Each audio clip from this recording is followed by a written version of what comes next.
Hello viewers, এই গাড়ির সমস্যাটা হচ্ছে মোটর লোড নেয় না, মোটর ঝাঁকাঝাঁকি করতেছে। তো এটা আমি পরীক্ষা নিরীক্ষা করে দেখলাম যে এটা আসলে দেখেন আমি পিক আপ ঠিকা দিছি, কিন্তু এখানে মোটরটা লোড নিচ্ছে না, মানে চাকা ভালোভাবে ঘুরতেছে না, মোটর ঘুরতেছে না। তো এটা আমি পরীক্ষা নিরীক্ষা করে দেখলাম যে আসলে এটা মোটরের কোনো সমস্যা না, মোটরের আইসি ভালো আছে, সব কিছু ভালো আছে, কিন্তু এখানে সমস্যা হচ্ছে ব্যাটারির। তো ব্যাটারি আমি পরিমাপ করে দেখলাম যে দুইটা ব্যাটারি ড্যামেজ হয়ে গেছে, দুইটা ব্যাটারির পয়েন্ট খুবই কম, এই কারণে এটা হচ্ছে। তো আমি চার্জার থেকে লাইন দিয়েছি, দেখেন এখন চার্জার থেকে লাইন দেওয়ার পরে দেখেন হাই স্পিডে মোটর ঘুরতেছে।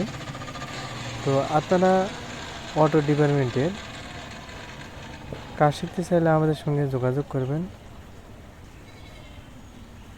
আপনি যদি আমার চ্যানেলে নতুন দর্শক হয়ে থাকেন তাহলে চ্যানেলটিকে সাবস্ক্রাইব করুন। তো ভালো থাকবেন, আসসালামু আলাইকুম।